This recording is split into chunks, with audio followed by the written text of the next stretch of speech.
2025 আল্লাহর একটা আযাব আর গজবের বছর। জেনেই উল্টাপাল্টা হবে, ওই জায়গায় আল্লাহ ধরবেন। প্রত্যেক বছরই আল্লাহ ধরেন।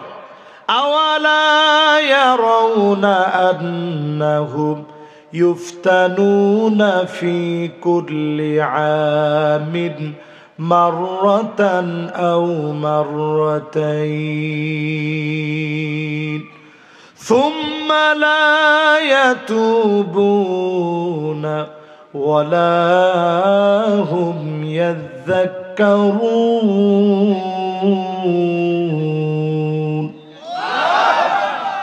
প্রত্যেক বছরে একবার কিংবা দুইবার আল্লাহ ধরেন, একবার অথবা এইবারের দুইবার ধরা বড় কঠিন হবে।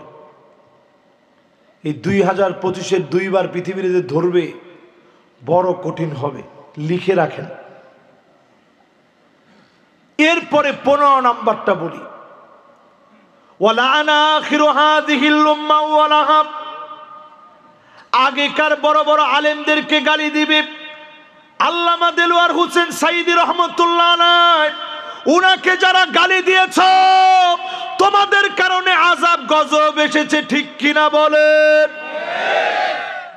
এবার আপনারা জমিনের দিকে তাকায় দেখেন, এই জমিনের উর্বরতা এই বছর বেড়ে গেছে। ওমা ঠিক কয় না? জোরে বলেন। মাঝখানে কয়দিন তো ফেসবুক লাল বানায় ফেলছেন। হ্যাঁ, এটা এখন কেউ লেখেন না কেন? এখন যে 1000 টাকার বাজার করলে 2 জন লাগে সাথে, এটা তো এখন কেউ লেখে না।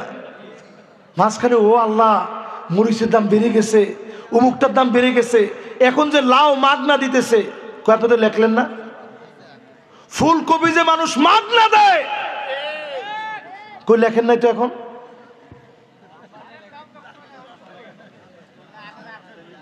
ও এইটা লিখবেন না, লিখবেন ওইটা। আমি মনে করি বাংলাদেশের মাটির উর্বরতা আল্লাহ বাড়ায় দিয়েছে, ঠিক কিনা বলে? এইবার পরিষ্কার ভাবে শুনেন কি কি আযাব আসবে। 3-4 মিনিট একটু শুনেন কি কি আযাব আসবে। আমি আমার ভাইরে আর কষ্ট দিব না, ভাই লম্বা সময় বসছে, আমার দিল ভরে গেছে। না 12টা পর্যন্ত আন্না বাজান, ঢাকা যাওয়া লাগবে। ওয়াজ কি কম করছে আপনারা? কতগুলো ওয়াজ শোনাইছে আপনাদেরকে, মাশাআল্লাহ, লিল্লাহে তাকবীর। ভাই অনুমতি দিয়ে দিয়েছে, ঠিক আছে এখনই শেষ করেন। শেষ। কয়েকটা আযাবের কথা বলি, 2-3 মিনিট সময় লাগবে। এরপর 2-1টা প্রশ্ন আছে, এগুলো জটপট হয়ে যাবে। একটা লোক আমরা লড়বো না, ফিলিস্তিনের জন্য দোয়া করে যাবো ইনশাল্লাহ বলে। আর রমজানের আগ মুহূর্তের দোয়া আশা করা যায় যিনি কবুল করবেন তিনি কি? শেষ। আযাব আসবে। ফালইয়ারতাকিবু ইনদা যালিকা রিহান হামরা।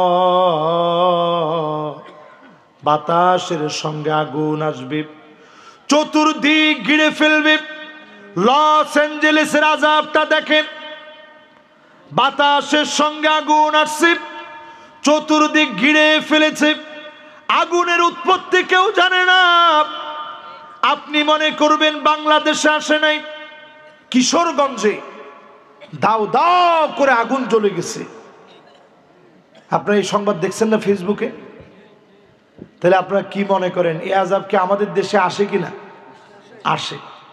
কিন্তু শুধুমাত্র এই মানুষগুলা নামাজি, দিনদার, আল্লাহওয়ালা, এদের কারণে যিনি উঠায় নেন তিনি কে? এরপরে আযাব আসবে ভূমিকম্প। ধারণা করা হচ্ছে ঢাকা শহরে যে ভূমিকম্প হবে 2032 সনের ভিতরে, বর্তমান ভূতত্ত্ববিদেরা বলছে বাংলাদেশ নামক দেশটা বিলীন হয়ে যেতে পারে। নাউজুবিল্লাহ কন। নাউজুবিল্লাহ তো এখনো কইলেন না, জোরে কন। তাহলে এই যে ভূমিকম্প এই মাসের ভিতরে, ফেব্রুয়ারিতে হয় না, জানুয়ারিতে 2বার ভূমিকম্প হয়েছে, ছোট ছোট মাত্রায় হয়েছে। ধরেন 5 মাত্রায় 4 মাত্রায় ছোট ছোট ভূমিকম্প হয়েছে। এটারে যদি আল্লাহ 9 মাত্রা বানায় দেয়, ঢাকা শহর তছনছ হয়ে যাবে। কত লোক বেনামাজি হয়ে আল্লাহর সামনে দাঁড়াবে, কত লোক জালেম হয়ে আল্লাহর সামনে দাঁড়াবে। আল্লাহর হক আদায় করা বুঝে সারা দুনিয়ায় মুসলমান মার খাচ্ছে 2 কোটি মানুষ।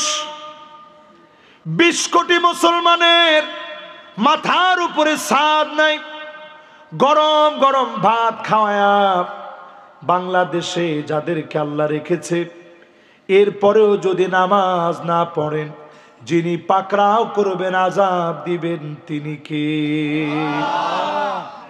এরপরে আযাব আসবে, ভূমি ধস হয়ে যাবে, হঠাৎ করে বিল্ডিং সহ টেনে নিয়ে যাবে মাটি। এরকম আযাব পঞ্চগড়ে আসছে, বাংলাদেশে, ক্যালিফোর্নিয়া আসছে, ওয়ার্ল্ডের বিভিন্ন দেশে আসছে। এটা সামনে বাড়বে বাড়বে বাড়বে। চিন্তা করেন, আপনি নামাজ পড়েন না, মাটি টান দিয়ে নিয়ে গেছে, অবস্থা কি? এরপরে আযাব আসবে, আত্মহত্যা বেড়ে যাবে। জয়পুরহাটে বাড়ছে না কমছে? কিছু থেকে কিছু হইলে আত্মহত্যা করে। আত্মহত্যার আগে কালেমা পড়ে নেয়, লা ইলাহা ইল্লাল্লাহ মুহাম্মাদুর রাসূলুল্লাহ। মানুষ কত ফাজিল হইতে পারে চিন্তা করতে পারেন। একজন মদ খাইতেছে বাম হাতে, আরেকজন পাশ থেকে মনে করাই দিছে, হে বেটা ডাইন হাতে খা। এটা কি বাম হাতে খাওয়ার জিনিস? ওটা মুসলমান কি বাম হাতে খাইতে পারে? ডান হাতে খা। উনি আত্মহত্যা করতেছে, উনি কালেমা পড়তেছে আর বলতেছে, আল্লাহ আপনি সাক্ষী থাকেন, আমারে মাফ করে দিন। হ্যাঁ রে মুসলমান, এটা ভয়াবহ আযাব। নবীজি বলতেছেন এরপরে আযাব আসবে, ছেলে মেয়ে হয়ে যাবে, মেয়ে ছেলে হয়ে যাবে। আরে শরীফ শরীফ তো মাত্র, আপনি আপনার ঘরে কত শরীফ বানায় ফেলছেন। যেই মেয়ের আপনি প্যান্ট শার্ট কিনে দিছেন, হে তো অলরেডি শরীফ। আপনি না শরীফা মনে করেন, সে তো অলরেডি শরীফ হয়ে হাঁটতেছে, ঠিক কিনা কম? আবার তাকে দেখবেন ছেলেরা বড় বড় লম্বা লম্বা চুল রাখতেছে ইদানি। আমি কয়েকজনে জিজ্ঞাসাও করছি, কিরে চুল যে এত বড় বড়? হুজুর সুন্নত সুন্নত। আমি কইলাম যে সুবহানাল্লাহ, ফুলাফান সুন্নতের প্রতি এত মহব্বত বেড়ে গেছে, আল্লাহু আকবার। ওই ভাই যেরকম বলছে এরকম আমি আল্লাহু আকবার কইছি। কোয়ার পরে কইলাম তোমার ফরজের খবর কি? চলতেছে হুজুর। সুন্নত এত বড় বড় বাবরি, মাঝখানে আবার একটা ব্যান্ড লাগাইছে মহিলাদের মতো, দেখছেন আপনারা? এরপরে দেখি বিরাট বিরাট দাড়ি। দেখেন, এই কথাগুলো বলার সময় যুবকরা আসতেছে, যে ওয়াজটা তো শোনা দরকার। বিরাট বিরাট দাড়ি। আমি মনে করছি সুবহানাল্লাহ, ওয়াজের তো তাসির হয়ে গেছে, তাহলে এত পরিমাণ ছেলে পেলে এখন দাড়ি রাখতেছে। পরে শুনি যে দাড়ি আসলে আমাদের ওয়াজে রাখে নাই, তামিল মুভি দেখা বিভিন্ন জন প্রভাবিত হয়ে তামিল নায়কদের মতো দাড়ি রাখা শুরু করে দিস। জায়গা কই হবে, কোন কোথায় হবে বলে? এরপরে দেখবেন আযাব আসবে, চেহারা বাঁকা হয়ে যাবে, বিকৃত হয়ে যাবে। শুধু ইউটিউবে সার্চ করে দেখেন 2024-এ কত ফেমাস ফেমাস ব্যক্তি এরকম চেহারা টার্ন হয়ে গেছে, একদিকে প্যারালাইজড হয়ে গেছে। এটা আল্লাহর তরফ থেকে একটা আযাব, ঠিক কিনা বলেন? এই জন্য উদ্ভট কথা বলেন। এই মাহফিলের ভিতরে বৈশা আপনাদেরকে যতগুলা কথা বললাম, এরপরে আসেন ছোট ছোট কয়েকটা উত্তর দিয়া মোনাজাতের দিকে যাই। এই জন্য আজকের এই মাহফিল থেকে রমজানের আগের ظلمنا أنفسنا وإن لم تغفر لنا وترحمنا لنكونن من الخاسرين ربنا لا تزغ قلوبنا بعد إذ هديتنا وهب لنا من لدنك رحمة إنك أنت الوهاب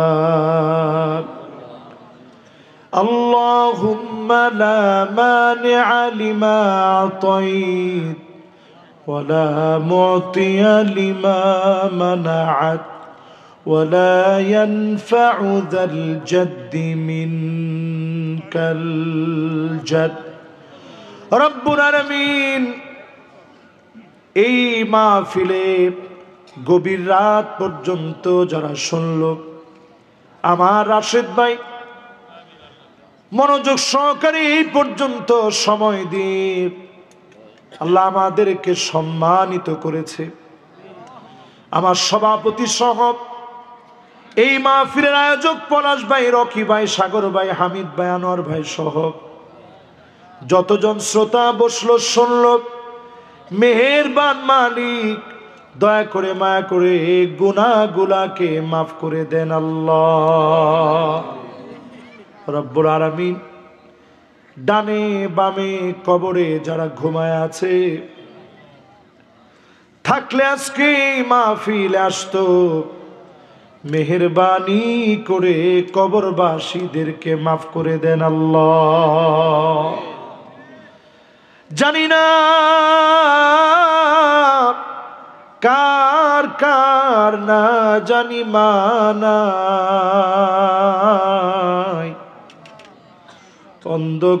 অন্ধকার কবরে চলে গেছে, মা যার নাই অন্ধকার কবরে চলে গেছে, মায়ের জীবনের গুনাহগুলা মাফ করে দেন আল্লাহ। জানি না কার কার না জানি আব্বা নাই, অন্ধকার কবরে চলে গেছে। এত এত আপন মানুষের ভিড়ে বাবা বলে ডাকার মতো লোকটা নাই, অন্ধকার কবরে চলে গেছে। মেহেরবান মালিক দয়া করে মায়া করে বাবার জীবনের গুনাহ মাফ করে দেন আল্লাহ। রব্বিরহামহুমা কামা রব্বায়ানি সগীরা রব্বিরহামহুমা কামা রব্বায়ানি সগীরা। আল্লাহ তাআলা আপনি আমাদের মা বাপ যাদেরকে হায়াতে রেখেছেন, মা বাপকে হায়াতে তয়্যিবা দান করে দিন আল্লাহ। রমজান একেবারে আসন্ন, জানি না কে কে রমজান পর্যন্ত যেতে পারবো। আল্লাহ আপনি রমজানকে গুনাহ মাফের জন্য আমাদের জন্য কবুল মঞ্জুর করে নেন আল্লাহ। ফিলিস্তিন সহ সারা দুনিয়ায় যারা মার খাচ্ছে, ইফতারির সময় ইফতারি পায় না, সাহারির সময় সাহারি খেতে পারে না, আল্লাহ মাজলুম ফিলিস্তিনের মুসলমানদেরকে বাঁচান আল্লাহ রব্বুল আলামিন। যারা যারা আমরা হাত তুলেছি, এমন কেহ নাই জীবনে গুনাহ করি নাই, বড় বড় গুনাহ করেছি, বড় বড় অন্যায় করেছি, প্রকাশ্যে গুনাহ করেছি, গোপনে গুনাহ করেছি। মেহেরবানি করে প্রকাশ্য গোপন সব গুনাহ মাফ করে দেন আল্লাহ। ছেলে মেয়ে যে নেয়ামত আপনি দিয়েছেন, আমাদের সন্তান আদিদেরকে হেদায়েতের সাথে কবুল করে নেয়ামত বানায় দেন আল্লাহ। অনেক কিছু দেখেছি ক্ষুদ্র জীবনে, কোরআনের রাজ কায়েম হয়ে গেছে, এমন একটা দৃশ্য আমাদেরকে দেখায় দিন আল্লাহ। এই জমিনে অনেক রক্ত ঝরেছে, অনেক পরীক্ষা এই জমিনে হয়েছে। আমাদের প্রিয় আল্লামা দেলোয়ার হোসেন সাঈদী রহমতুল্লাহ আলাইহি চলে গেলেন। শেষবারের মতো আর একটা বার দরদ মাখা কণ্ঠে আওয়াজটা শোনা হলো না।